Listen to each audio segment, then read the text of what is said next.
says on this. He says, quote, "Democrats are aghast that Donald Trump would declare our election system rigged, and that he declined to state in the third presidential debate whether he would accept the results if he loses in November.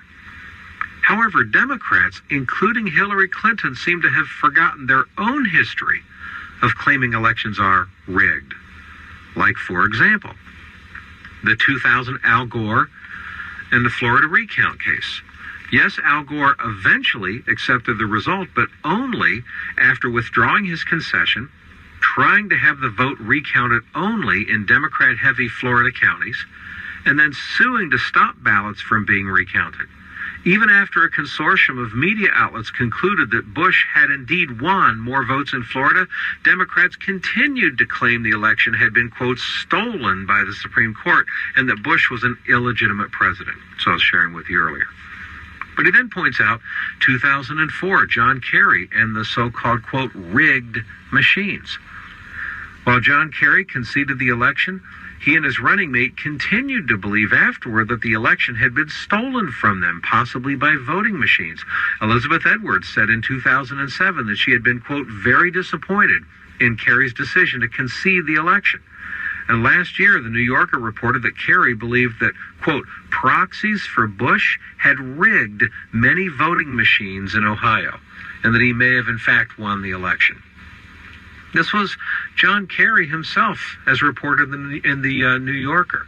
See, if Donald Trump ends up saying anything like this after the election, if he loses, it's going to be treated as though he's doing something new and outlandish and unheard of in American politics.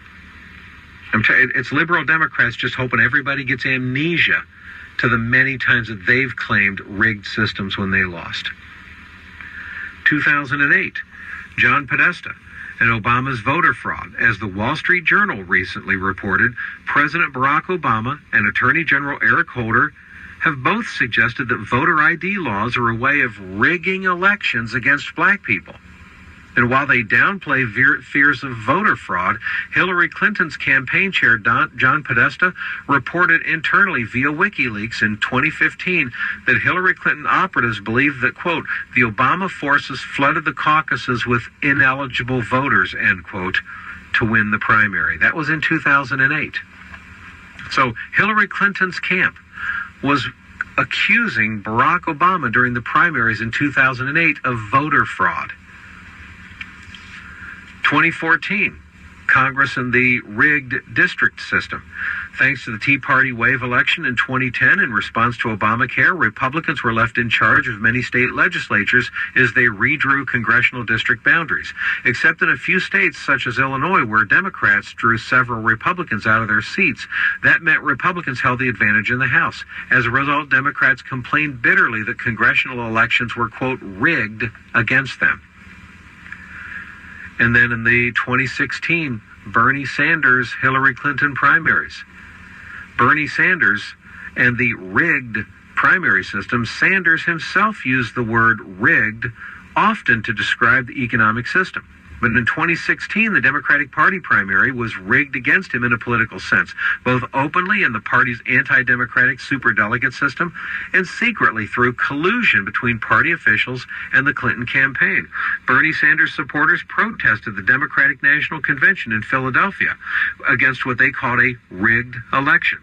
And Hillary Clinton herself made a similar claim. National Review, which officially opposed Trump earlier this year, points out that Hillary Clinton told a private fundraiser in 2002 that George Bush had been, quote, selected, not elected as president, as I told you before.